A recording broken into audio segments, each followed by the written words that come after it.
Olá,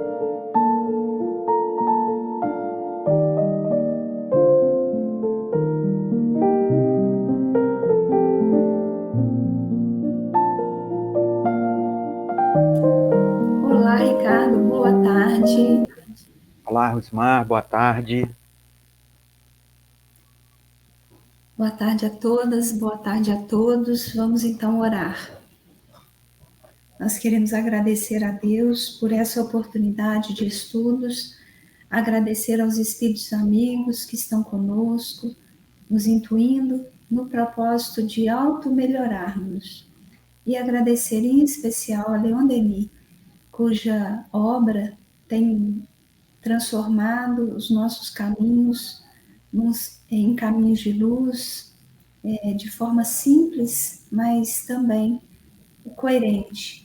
Então, que ele possa receber o nosso fluido de gratidão, onde quer que ele esteja, e com certeza que essa emanação desse espírito tão grandioso esteja também envolvendo esse momento de estudos, a fim de que possamos entender de forma clara os seus ensinamentos, os seus escritos, aquilo que ele deixou para nós.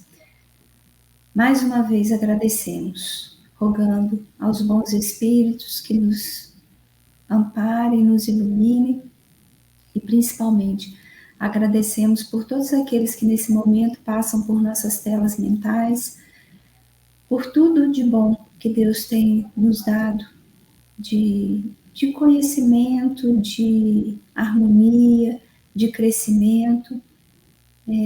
Agradecemos, enfim, pela proteção e o amparo que sempre recebemos. E pedimos também, nessa tarde de quinta-feira, por aquelas famílias que sofrem, pelas tragédias, tanto climáticas quanto as tragédias também humanas que ainda vivenciamos, que os bons espíritos possam cuidar daqueles que ficamos aqui, com a saudade, com a dor, mas principalmente com a certeza do reencontro em algum momento. E pedimos pelos espíritos que, de alguma forma, estão agora se desligando do mundo corpóreo para em breve viverem novas experiências, que eles possam ser amparados e socorridos no plano espiritual. Mais uma vez agradecemos por tudo e que nossos lares estejam sendo transformados em pontos de luz no trabalho do bem, sempre, através das nossas transformações morais. Muito obrigada, meu Deus, por tudo. Que assim seja. Que assim seja. Então, hoje nós vamos dar continuidade ao estudo do livro Depois da Morte, do nosso querido Leon Denis. Nós estamos no capítulo 1º, a gente não conseguiu terminar na semana passada. Então, esse capítulo 1º, só para a gente reavivar um pouquinho a memória, né? Ele trata daquilo que Leon Denis vai dar o título de A Doutrina Secreta. E hoje, a gente já, no estudo da semana passada, né? Ele vai falar das religiões, e ele vai falar da própria ciência, dentro dessa doutrina que ele intitula de secreta, e hoje a gente vai entender, né? Nós vamos terminar o estudo do capítulo, mas a gente vai entender o que ele está querendo dizer com essa denominação, né? Religiões, a doutrina secreta. Então, o que uma coisa tem a ver com a outra e o que esse termo está querendo dizer também. Então, vou dar continuidade aqui de onde nós paramos semana passada. No meu livro aqui, a página 21, primeiro parágrafo. Mas aí cada edição, né, é uma página diferente, mas aí fica essa referência. O meu é da FEB, né, edição da FEB, só para todo mundo saber. Então, o ensino dos santuários produziu homens realmente prodigiosos pela elevação de vistas e pelo valor das obras realizadas. Uma elite de pensadores e de homens de ação, cujos nomes se encontram em todas as páginas da história. Daí saíram os grandes reformadores, os fundadores de religiões, os ardentes propagandistas, Krishna, Zoroastro, Hermes, Moisés, Pitágoras, Platão e Jesus. Todos os que têm posto ao alcance das multidões as verdades sublimes que fazem sua superioridade. Lançaram aos ventos a semente que fecunda as almas. Promulgaram a lei moral imutável, sempre e em toda parte semelhante a si mesma. Mas não souberam os discípulos guardar intacta a herança dos mestres. Mortos estes, os seus ensinos ficaram desnaturados e desfigurados por alterações sucessivas. A mediocridade dos homens não era apta a perceber as coisas do espírito, e bem depressa as religiões perderam a sua simplicidade e pureza primitivas. As verdades que tinham sido ensinadas foram sufocadas sob os pormenores de uma interpretação grosseira e material. Abusou-se dos símbolos para chocar a imaginação dos crentes, e muito breve a ideia máter ficou sepultada e esquecida sob eles.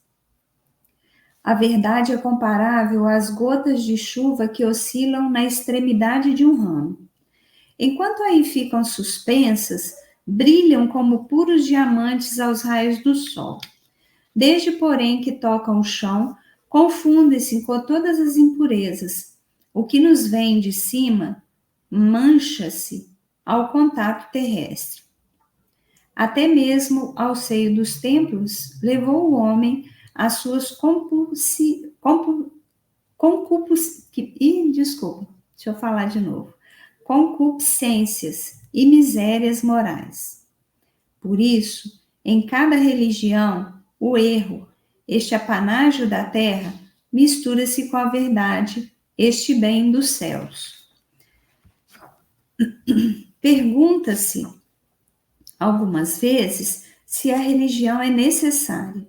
A religião, do latim religare, ligar, unir, bem compreendida, deveria ser um laço que prendesse os homens entre si, unindo-os por um mesmo pensamento ao princípio superior das coisas.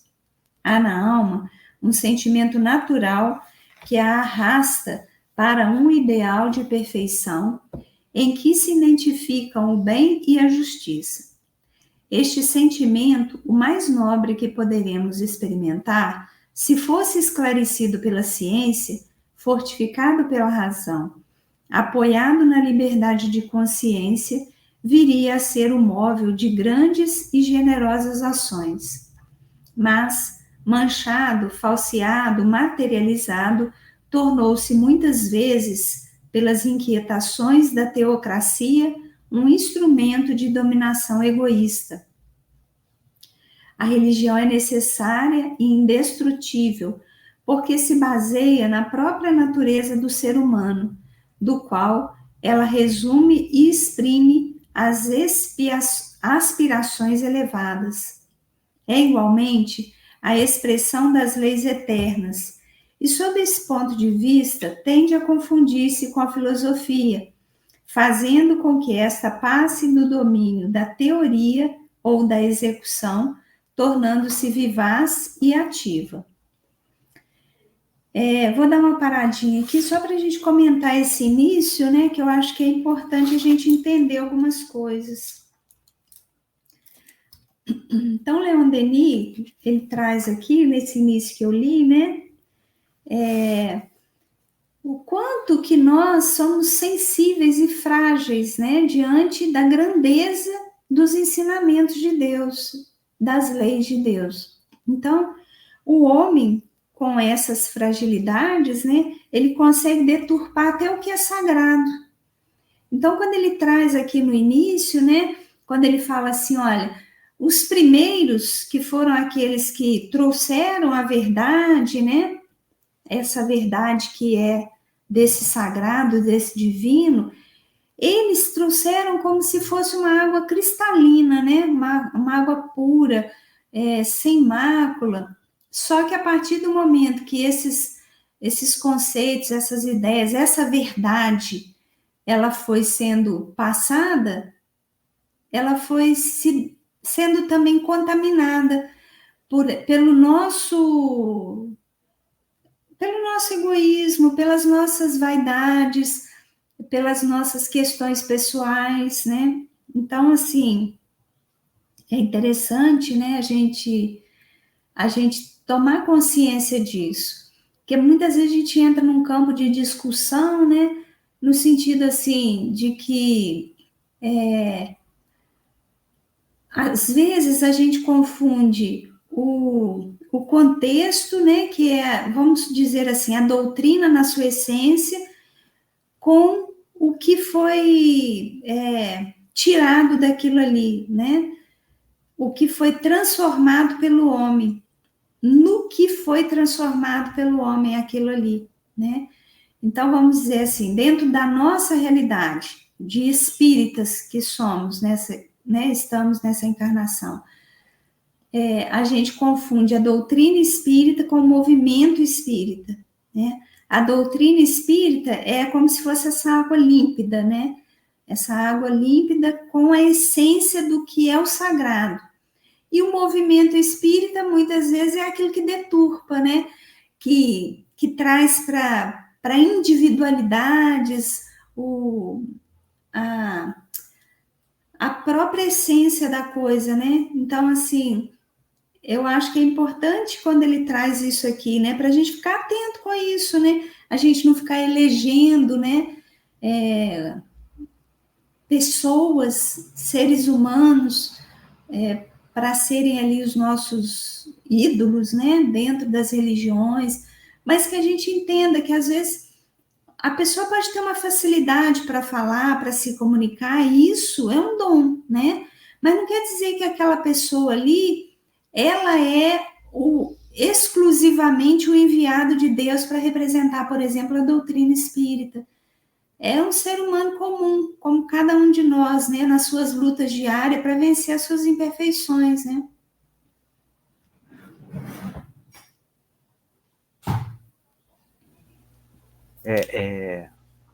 Antes de eu comentar sobre essa parte que você leu, eu só queria fazer um comentário aqui do estudo passado, né, que nós começamos na semana passada. Quando a gente foi lendo aqui, deixa eu só aqui.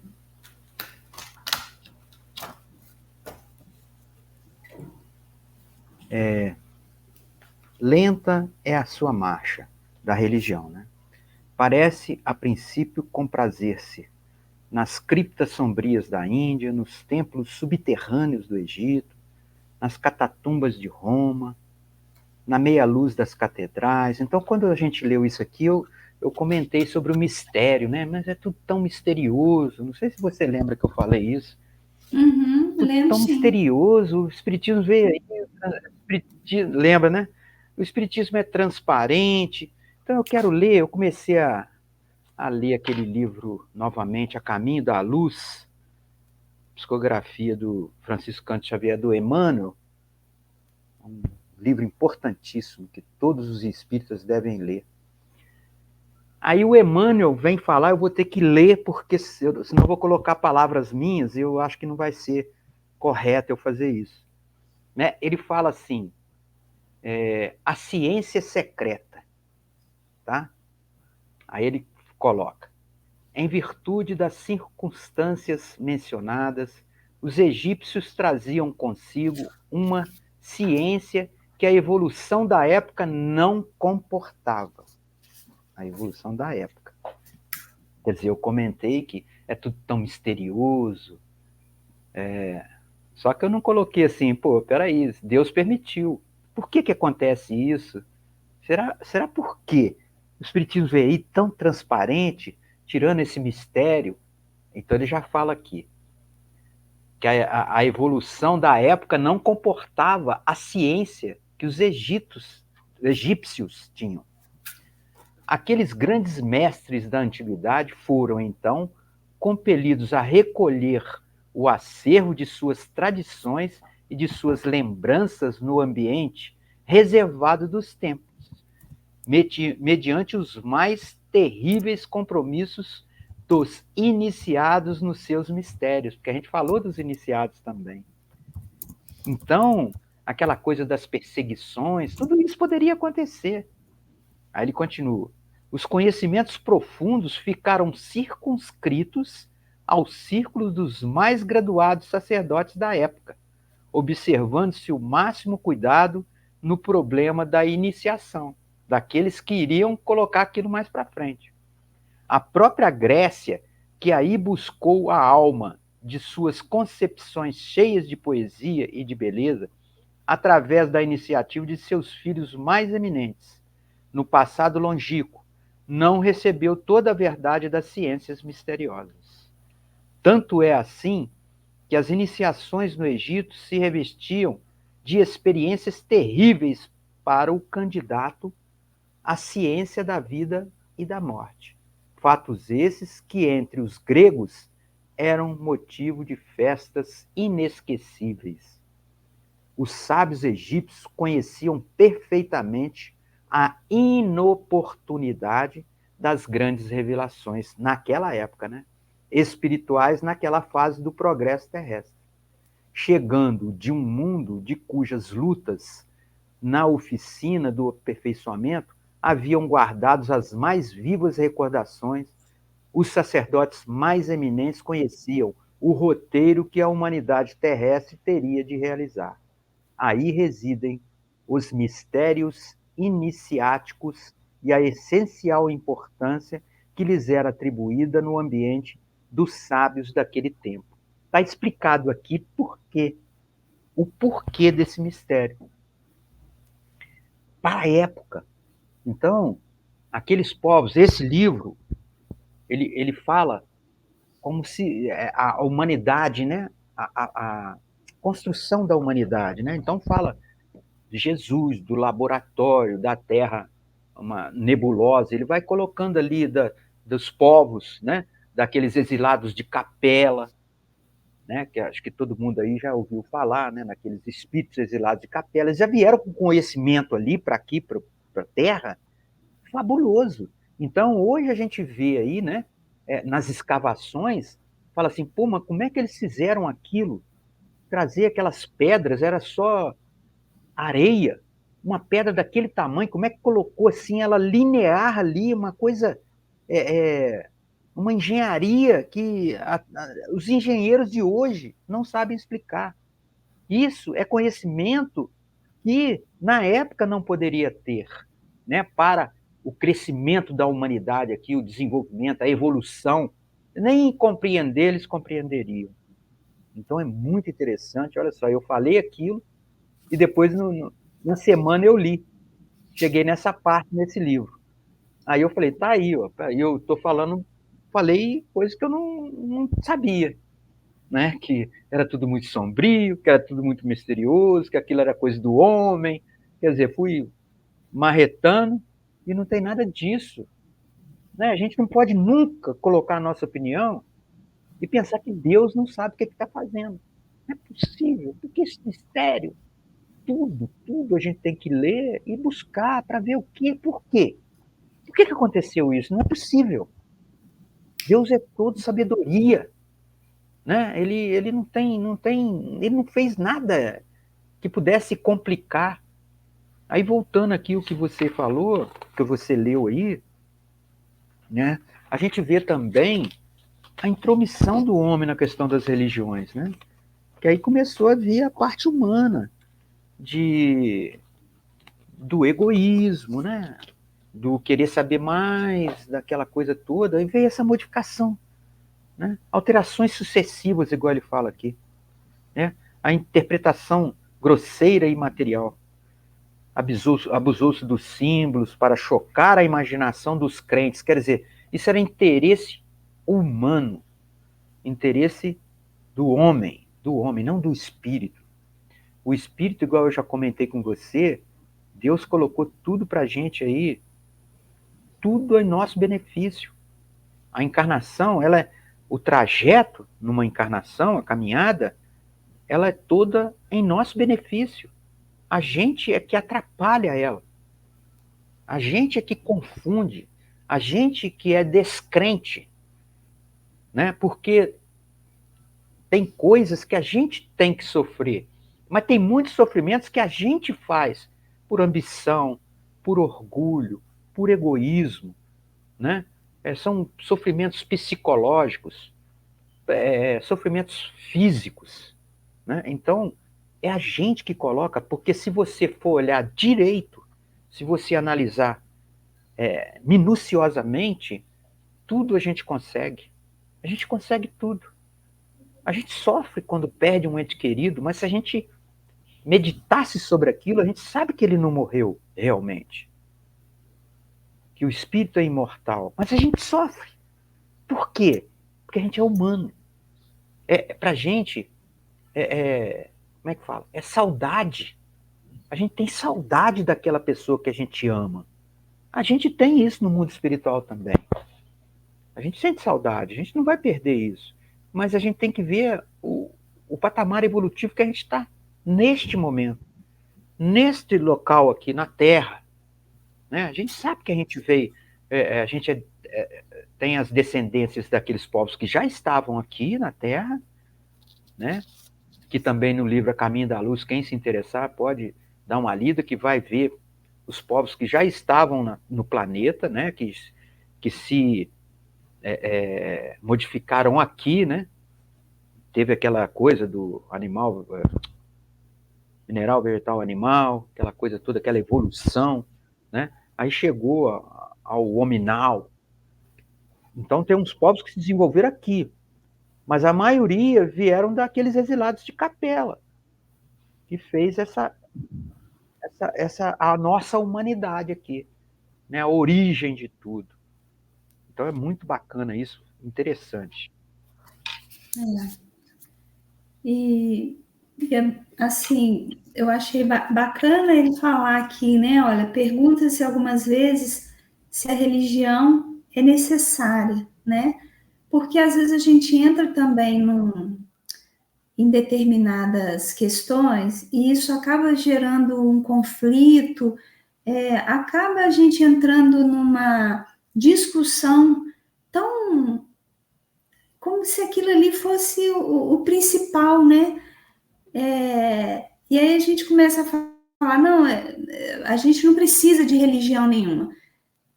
A gente precisa saber utilizar bem os recursos que a gente recebe, né? Mas a gente recebe através dessas crenças, dessas religiões, né? Então, eu acho bacana que ele fala que a religião, bem compreendida, deveria ser um laço que prendesse os homens entre si, unindo-os por o mesmo pensamento ao princípio superior das coisas. Então, não importa qual religião eu tenho, a base delas, e é isso que é legal nesse capítulo, e esse livro ele vai trazer muitas reflexões para a gente, e reflexões filosóficas, né? A gente sempre vai lembrar disso. Leon Denis, ele tem uma linguagem muito acessível, mas filosófica. Então, ele transforma essa filosofia quase que inatingível, né? Que a gente tem ela aí, permeada de senãos, permeada de mistérios, né? Do mesmo jeito que ele vai falar das doutrinas, da doutrina secreta, é como se ele estivesse falando também dessa filosofia, né? Dessa filosofia perene, que ultrapassa, que permeia todos os povos, né? Então, ele une essas duas ideias aqui. E ele começa nesse primeiro capítulo, né? Dizendo assim, olha, religião e filosofia caminham juntos. A gente é que cria confusão com isso, né? E a religião, ela tem uma base que ela é única. E a gente vai estudar isso nesse livro, e hoje até a gente vai trazer isso. Você já começou a falar um pouco, e daqui a pouco a gente vai falar mais um pouquinho também né? Mas eu queria trazer uma questão aqui, que Emmanuel vai trazer lá no livro Segue-me. Ele vai falar sobre ter fé, né? E a gente reter essa crença religiosa, né? Então, uma coisa é a gente se dizer religioso, outra coisa é a gente praticar a religião, né? E aí, independente do nome, eu volto a dizer, eu acho que fica uma briga tão grande com relação a denominações que a gente perde a essência do que é a religião. Então, olha o que Emmanuel vai trazer no livro Segue-me, olha que bacana, olha. Possuir fé é reter uma crença religiosa, mas cultivar a fé é observar a execução dos compromissos. Então, quando Leon Denis traz isso aqui, né, ele fala assim, é preciso religião?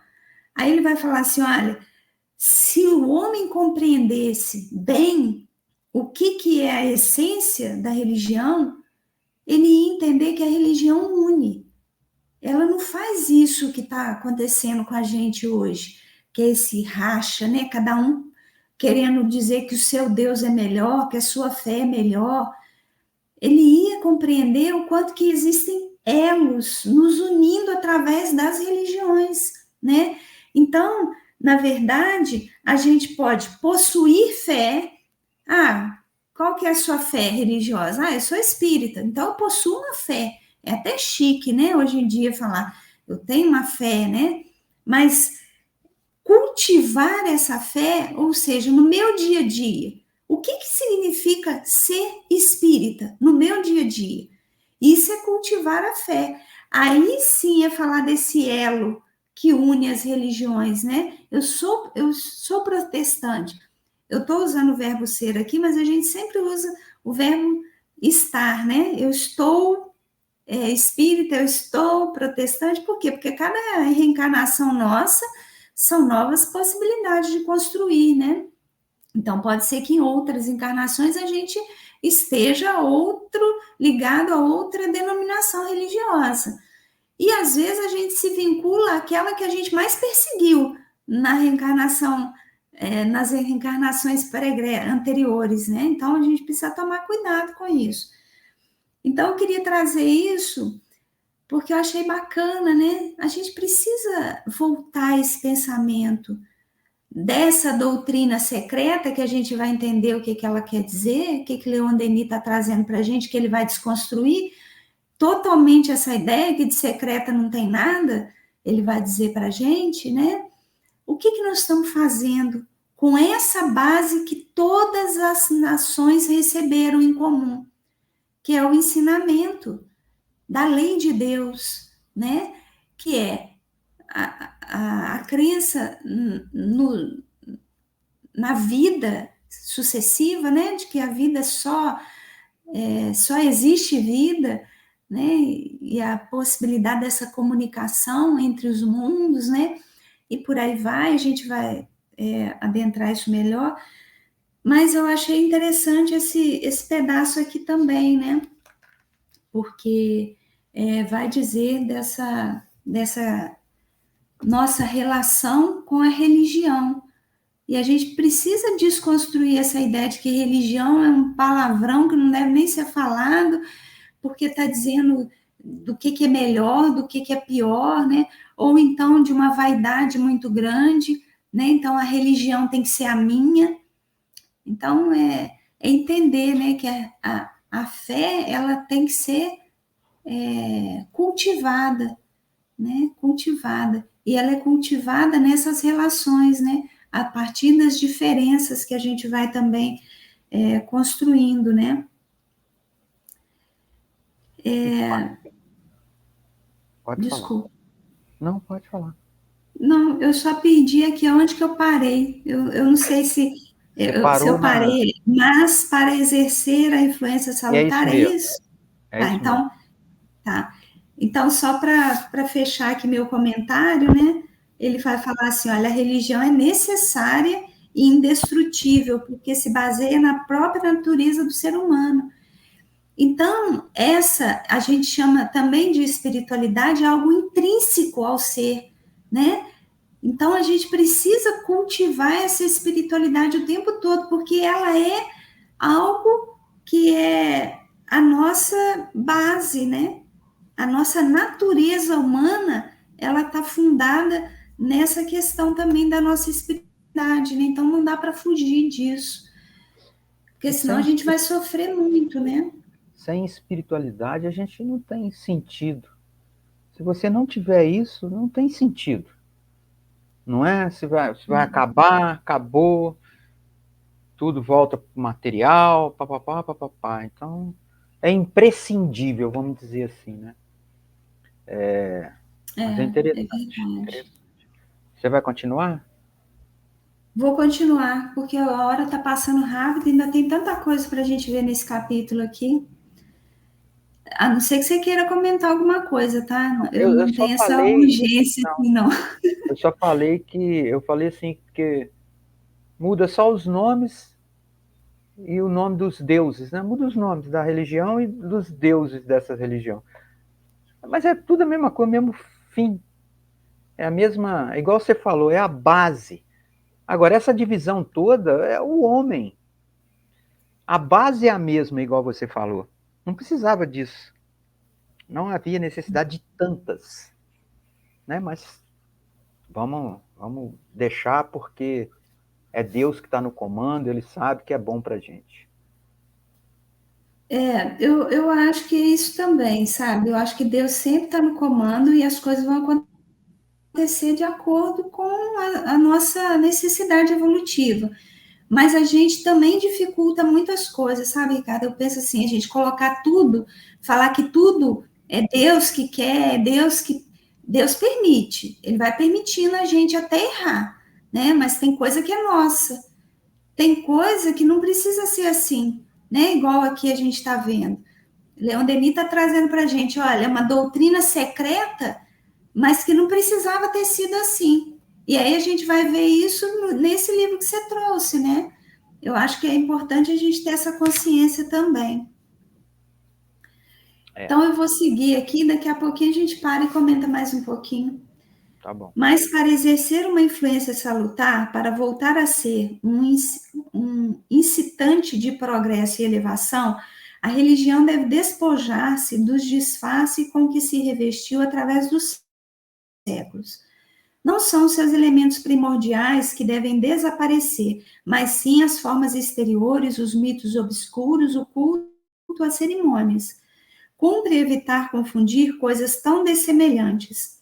A verdadeira religião é um sentimento, é no coração humano e não nas formas ou manifestações exteriores que está o melhor templo do eterno. A verdadeira religião não poderia ser encerrada dentro de regras e ritos acanhados. Não necessita de sacerdotes, nem de fórmulas, nem de imagens. Pouco se inquieta com simulacros e modos de adorar, desculpa. Julga os dogmas por sua influência sobre o aperfeiçoamento das sociedades. Abraça todos os cultos, todos os sacerdócios, eleva-se bastante e diz-lhe: a verdade ainda está muito acima. Entretanto, deve-se compreender que nem todos os homens se acham em vias de atingir esses píncaros intelectuais. Eis porque a tolerância e a benevolência são coisas que se impõem. Se, por um lado, o dever convida-nos a desprender os bons espíritos dos aspectos vulgares da religião, por outro, é preciso nos abstermos de lançar a pedra às almas sofredoras, lacrimosas, incapazes de assimilar noções abstratas, mas que encontram arrimo e conforto na sua cândida fé. Verifica-se, porém, que de dia para dia diminui o número dos crentes sinceros. A ideia de Deus, outrora simples e grande nas almas, foi desnaturada pelo temor do inferno e perdeu seu poder.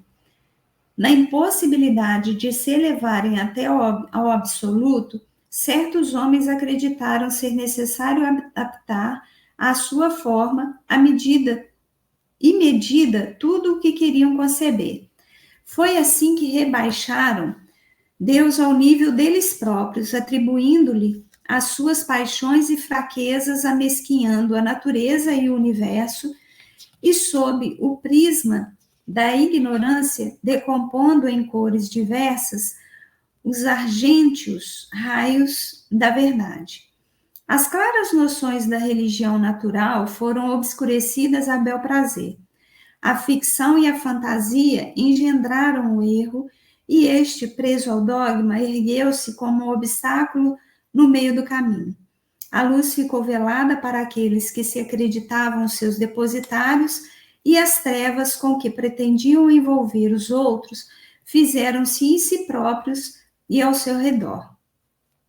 Os dogmas perverteram o critério religioso, e o interesse de casta falseou o senso moral.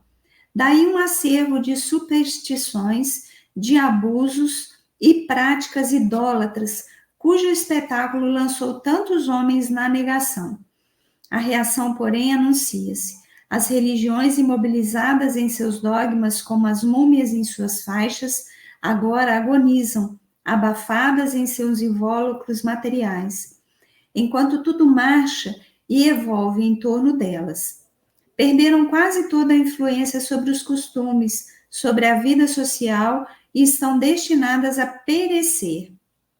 Mas, como todas as coisas, as religiões só morrem para renascer. A ideia que os homens fazem da verdade modifica-se, dilata com o decorrer dos tempos. Eis porque as religiões, manifestações temporárias, vistas parciais da eterna verdade, tendem a transformar-se desde que já tenham cumprido a sua tarefa e não mais compreendam os progressos e as necessidades da humanidade. À medida que esta caminha, são precisas novas concepções, um ideal mais elevado, e isso só poderá ser encontrado nas descobertas da ciência, nas intuições crescentes do pensamento.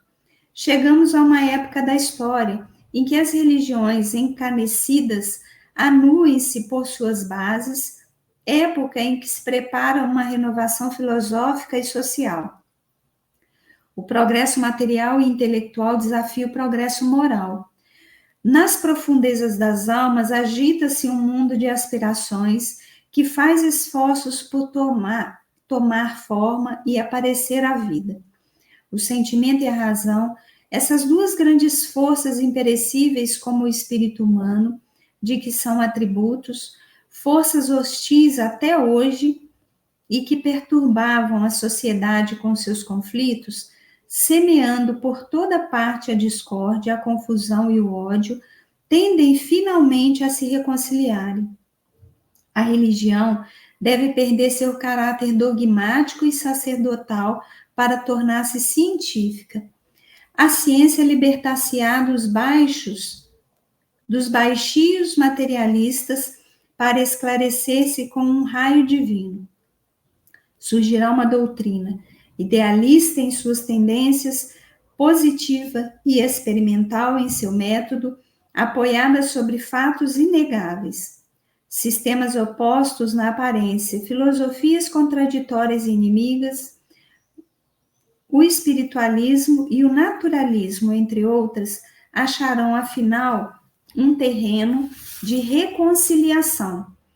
Síntese poderosa, ela abraçará e ligará todas as concepções variadas do mundo e da vida, raios dispersos, faces variadas da verdade. Será a ressurreição, sob forma mais ampla e a todos acessível. Dessa doutrina, que o passado conheceu, será o aparecimento da religião natural que renascerá simples, sem cultos nem altares.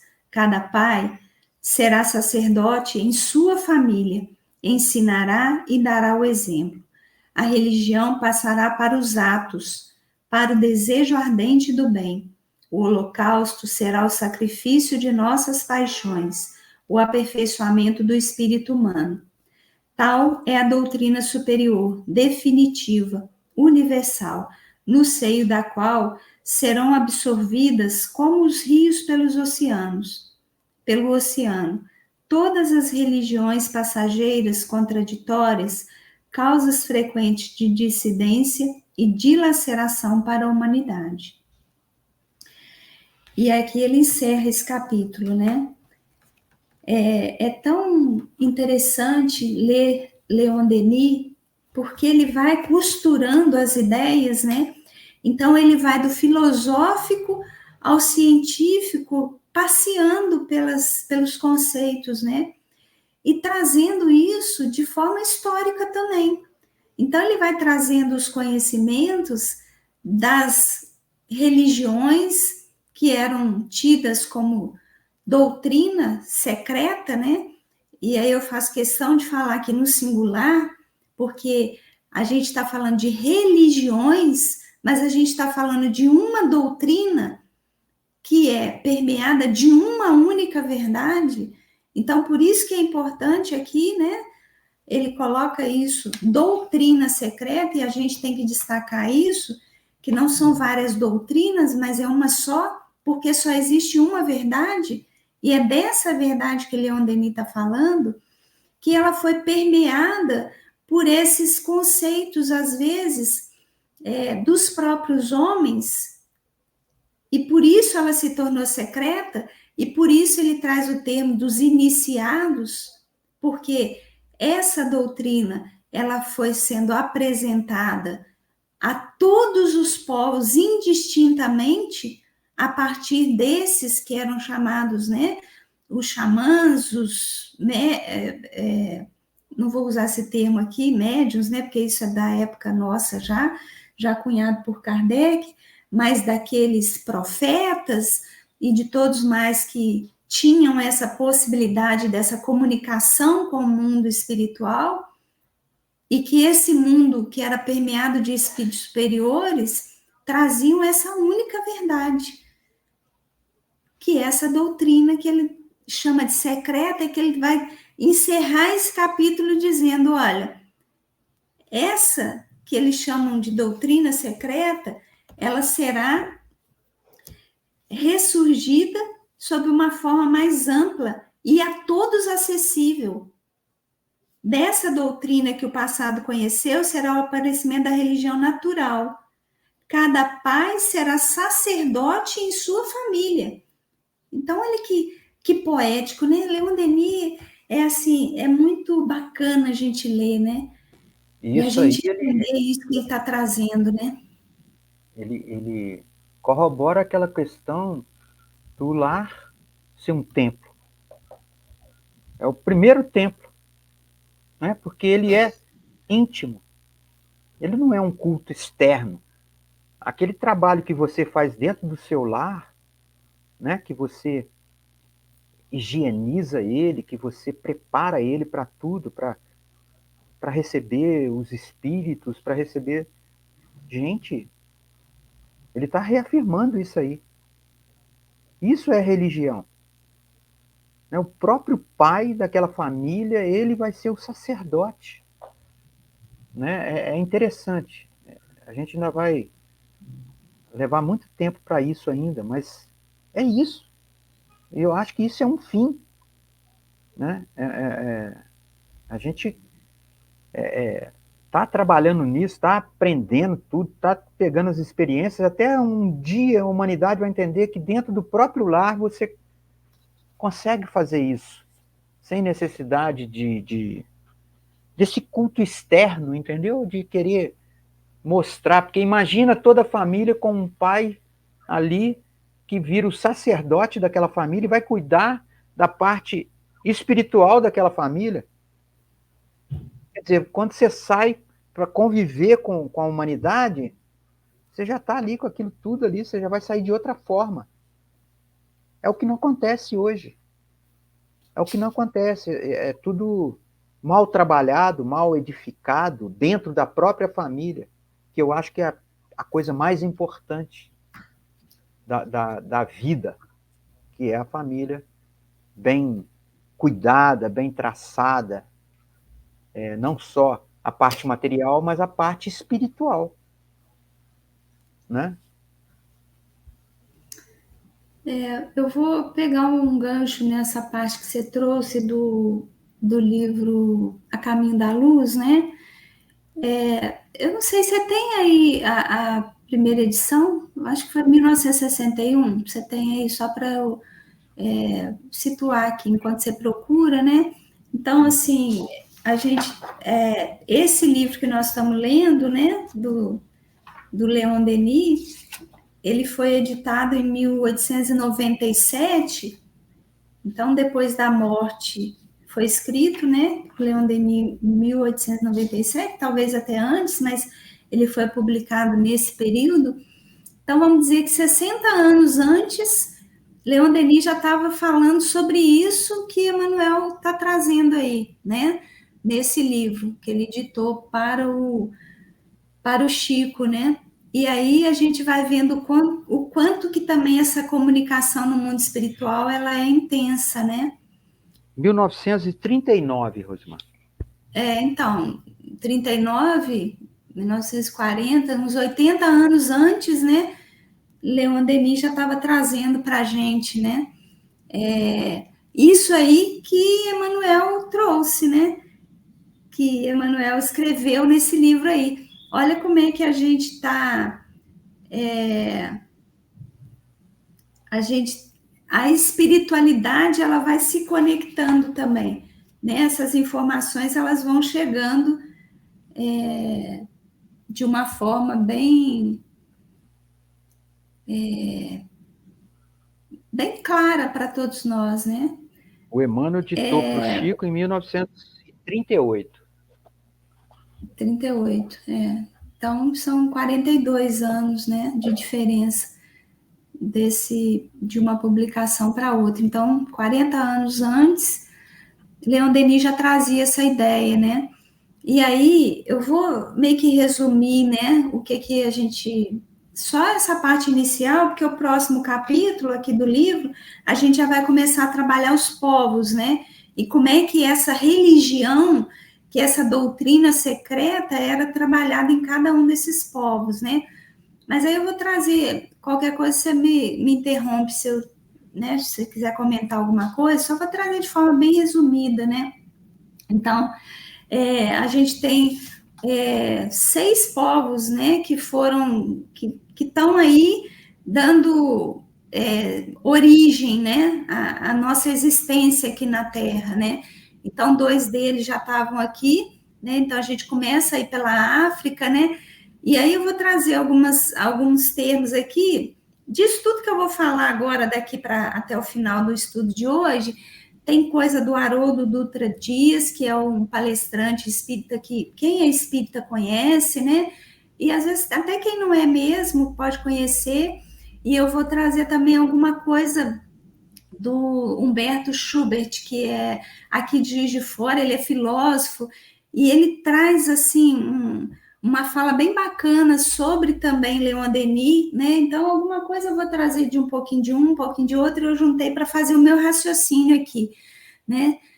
Então, o que acontece, né? A gente tem esses povos que deram origem ao que nós somos hoje aqui na Terra, né? Então, a gente começa pela África, né? E o Haroldo traz um termo bonito para falar, né? Tronco vigoroso. A África é o nosso tronco vigoroso, né? Então, assim, que nos sustenta, né? Então, assim, eles se dividiam em tribos, distribuíam de forma simples, né? As suas culturas ali, né? E eles cultuavam as forças da natureza, viviam em harmonia com os recursos naturais, e eles nos ensinaram muito, né? Com o trabalho, a perseverança, a coragem, é a lição dos mansos e dos pacíficos. A gente deve isso ao povo africano, né? E vê até hoje, né? A gente vê isso, né? Então, é um legítimo, vamos dizer assim, povo aqui, né, da Terra, do planeta Terra. Então, é o primeiro dos 6 povos que habitam a Terra, né? O que os faz cair, vamos dizer assim, né? O que é a chaga, né? É a acomodação nas suas próprias raízes, né? Eles não ampliaram essas raízes, né? E junto com esse povo também a gente tem a Ásia. é o mais antigo, é o foco de todos os surtos evolutivos, né? Então, é a China milenária. Então, é também exemplo de resignação, mansidão, paz, doação. Já nos livros sagrados, eles trazem reflexões profundas que só hoje, com o Espiritismo, a gente consegue penetrar, de tão profunda, né? Então, eles já tinham essas ideias dessa doutrina, entre aspas, secretas, ali, naqueles livros milenares, né? Nos seus livros sagrados, né? E qual que é o grande problema enfrentado por esse povo, né? O egoísmo fechado nos limites das suas próprias muralhas, da sua própria muralha ali, né? Então, olha só, precisa ouvir o Espiritismo para adentrar essas reflexões profundas, para a gente começar a entender aquilo que era para ser de todos. Eles tinham a missão de divulgar essa grande história, né? Do conhecimento milenar, né? E aí eles se fecharam neles mesmos, né? Então a sabedoria ela deveria ser só deles. Esse é o grande problema, né? É o segundo povo originário aqui da Terra, né? E aí no livro também, né? A Caminho da Luz, a gente tem os egípcios, os hindus, os hebreus e os indo-europeus, né? Eu vou passar muito rapidamente por eles, porque senão não vai dar tempo da gente encerrar também, né? Mas vale a pena a leitura do livro, como você disse, né, Ricardo? É um livro bem importante para a gente entender algumas coisas, né? E até para a gente não cair nos mesmos erros, porque fomos nós que cometemos esses erros aqui que a gente vai dizer, né? Porque éramos nós que já estávamos ali, né? De alguma forma. E aí agora, esses próximos povos são aqueles que vieram de Capela, que a gente chama dos degredados, né? Dentre os espíritos degredados na Terra, os que constituíram a civilização egípcia foram os que mais se destacaram na prática do bem e no culto da verdade. Ali é construído conhecimento intelectual e uma consciência plena sobre a vida e a morte, e o desejo ardente de retornar à pátria degradada. Eles tinham saudade, eles queriam voltar, mas eles não eram revoltados, como a gente vai ver mais para frente, nos próximos, né? Então, os egípcios, eles são os menos endividados. Emmanuel vai trazer isso para a gente. São os menos endividados com a lei de Deus. E nós temos uma dívida, né, em relação ao conhecimento muito grande que eles deixaram para a gente tem essa dívida com eles. E qual que é o problema, né, deles? O que gerou essa queda, né? É a educação dos sentimentos, né? Eles precisavam aprender a educar os sentimentos. Então, Deus não quer que nós construamos templos externos, como eles fizeram, né? E é aquilo que você disse aí na sua fala final aí, né? Agora, não é o culto externo que é agradável a Deus, né? Mas sim os templos poderosos que nós construímos dentro de nós, né? Templos de fé em nós mesmos. Então, esse foi o grande problema aí, né? Desses degredados. E aí a gente chega nos hindus, né? Lá na Índia, né? Dos espíritos degredados no ambiente da Terra, os que se agruparam nas margens do rio Ganges, né? Foram os primeiros a formar os pródromos de uma sociedade organizada. Talvez sejam os mais espiritualizados. Eles dominavam as técnicas da cura, da respiração, da meditação, mas foram dominados também pela vaidade, né? E cristalização do orgulho religioso. E a grande chaga é a separação que existe, né, entre árias e párias. Então, eles escolheram escravizar, a educar. Esse é o grande problema deles. Então, os hindus, eles deram origem a todos os povos arianos. Então, a separação por castas fazem eles repetir os mesmos erros das outras nações, né? A exclusão. Então, eleitos e não eleitos, né? Olha só, desde o início a gente tem esse problema, né? essa divisão que a gente está vivendo hoje no planeta Terra, ela já é milenar. Então, a gente precisa mudar isso, né? Já passou da hora da gente mudar isso. E aí a gente chega nos Hebreus, né? Constituir o povo mais forte, mais homogêneo, o mais crente e o mais endividado. Então, eles construíram pirâmides de palavras, né? Repletas de simbolismo lá no Velho Testamento, né? Então, assim, eles falavam e só eles entendiam, porque eram símbolos, né? Então, tinha que ter aí todo um aparato para decifrar aqueles símbolos ali, né? Então, assim, a grande chaga deles, né, que eles carregam é construírem luzes, muitas luzes, mas só para o seu grupamento. São só eles que entendem, só eles que sabem decifrar, né?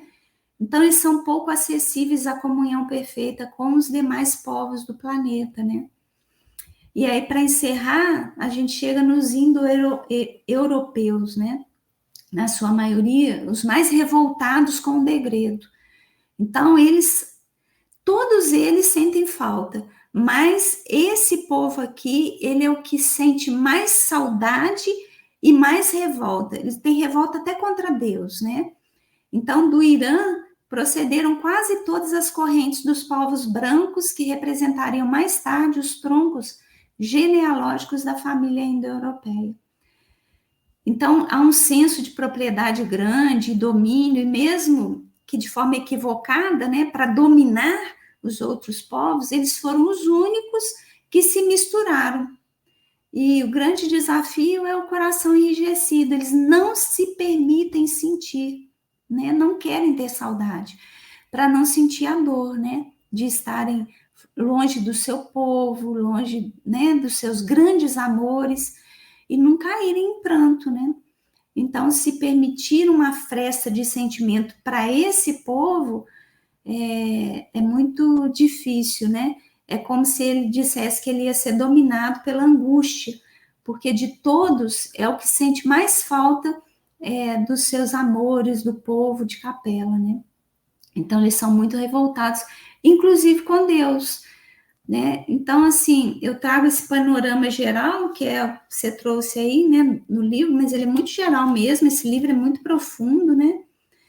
Para dizer o seguinte, encerrando já aqui a minha fala, né, para deixar você falar um pouquinho, Leon Denis, ele traz para a gente esse capítulo 1 do livro Depois da Morte, para dizer para a gente o seguinte, olha só, muitos já erraram, muitos já se equivocaram com essa ideia de exclusão, de esse conhecimento é só meu, é só para mim, é só para o meu povo. Então, ele fala o seguinte, olha, é como se ele quisesse tornar públicas informações que no passado era permitido só para os iniciados. Então, o cultismo, o esoterismo, a mística do passado, elas foram desvendadas pela doutrina espírita. É isso que Leon Denis está trazendo para a gente. Então, essa doutrina secreta, na verdade, não tem nada de secreta. Elas existiam em múltiplas culturas, e daí a gente depreende um conhecimento que não é secreto, mas sim compartilhado por espíritos missionários e difundido por muitos através dos profetas, dos xamãs, dos iniciados, iluminados, dos filósofos, fundadores de religiões. Então, havia uma verdade eterna que era compartilhada de forma também eterna, né? Perpétua ali, que a gente chama de uma ciência perene, uma filosofia perene, né? Então, essa doutrina secreta, ela começa por ser semelhante nas suas manifestações e é eminentemente espiritualista e possui uma referência que é o quê? A transcendência. Então, esse é o ponto referencial que forma esse elo, né, entre todas as religiões. Todas elas acreditavam nessa transcendência e nessa vida após a morte, né? Então, essa ideia que Leon Denis traz nesse capítulo para a gente, e no livro, para a gente entender muita coisa, ela vai conectar, né, a história da humanidade com esse programa da filosofia espírita. Então, vai dizer assim, olha, o espiritismo traz essa consciência para a gente de que a gente precisa lançar mão dessa base que está aí para a gente, né? Que ela é única, que ela diz de uma verdade única, que é essa lei de Deus agindo, né? Sobre todas as coisas, em todos os momentos, né? Então, é muito bonito isso, a gente ter consciência. E é uma responsabilidade também, que nós somos convidados a... O que nós vamos fazer agora com isso que nós temos? Nós vamos de novo pegar e colocar debaixo do braço, né? Aqui escondidinho, é o nosso... Vou trazer aqui para escondido, né? É o nosso conhecimento que está aqui guardado, né? As 7 chaves, eu não vou passar para ninguém. Ou eu vou deturpar isso e começar a colocar a minha verdade nisso, né? O que nós espíritas vamos fazer com isso? Isso é uma pergunta, uma pergunta importantíssima para ser respondida, né? E aí eu já falei demais, vou deixar você aí completar o seu raciocínio. Nossa, Rosmar, quanto aprendizado, que bom. Muito obrigado por você trago tanta coisa aí. Ó, não, como não você critica. que trouxe essa luz, né? Através dessa questão aí que você traz do livro, né? Isso é muito importante, né? Eu não tenho nada a falar. Perfeito, perfeito. Esse raciocínio aí, isso que você trouxe aí, esse panorama, esse resumo pequeno, mas foi interessantíssimo. Mas não tem nada a acrescentar, não. Muito bom. Que bom, que bom. Eu acho que a gente precisa ficar muito atento, né? A gente vai voltar a falar com mais calma sobre cada uma dessas questões, né? Porque o próximo capítulo, por exemplo, o Leon Denis vai falar sobre a Índia. Aí a gente vai entender como é que esse povo cresceu, como é que ele foi construindo essa ideia, né, de religiosidade, o que é essa questão mesmo de iniciados, né? Então, assim, havia já essa ideia, né, de que tinha que ter pessoas ali que entendessem melhor de alguns aspectos para que essas pessoas pudessem transmitir esse conhecimento, né? Mas não deturpado como foi sendo feito, né? Mas de uma forma simples, assim como Kardec trouxe para a gente. É isso, simplicidade, né? Quando a gente fica com muito medo na doutrina espírita, medo da mediunidade, medo da comunicação, medo, é porque a gente não está estudando Kardec, a gente está se distraindo com outras coisas e não estamos estudando Kardec, né? Então, isso fala da gente também, né? Então, eu acho esse capítulo aqui fundamental, né? Eu acho assim, eu até notei aqui, né, o caráter religioso, ele deveria agir no acolher, no atender, no ajudar, no esclarecer, né, e não no doutrinar. A gente não tem que doutrinar ninguém, cada um vai buscar o seu caminho, mas a gente precisa, sim, retomar essa base filosófica, essa base científica, e isso a gente faz através do estudo, né? Verdade. Então era Então, isso.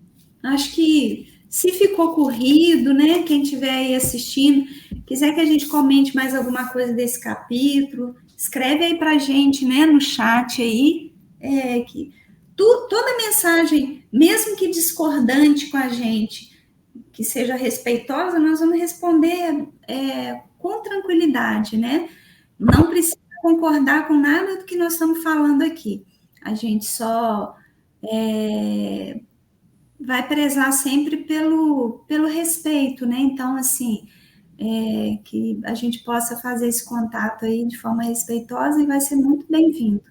Então, se alguém tiver, eu queria que trabalhasse mais esse capítulo no tema tal, a gente continua ele na próxima semana também, né? Senão, a gente já vai para o capítulo 2, que é bem bacana também. e quem tiver interessado em participar desse grupo de estudos aqui, É só ir no Instagram do Centro Espírita Virtual Fraternidade Maria de Nazaré, que na bio lá tem as informações sobre esse grupo, tá bom? Mais alguma coisa, Rosimar? Não, só isso Então, mesmo. eu vou encerrar. Muito obrigado, tá? Pelas Eu que agradeço. Muito obrigada aí pra gente, seu raciocínio, né? Muito bom. pela sua partilha aí, muito boa. Então vamos orar.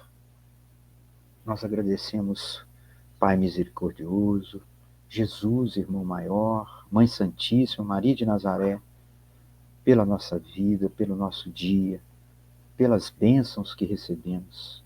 Agradecemos aos espíritos mentores do Centro Espírita Virtual Fraternidade Maria de Nazaré, especificamente aquele espírito que conduz esse grupo de estudo das obras do nosso querido Leon Denis, a quem também agradecemos por ter deixado tudo isso para a gente acerca dessa doutrina espírita abençoada.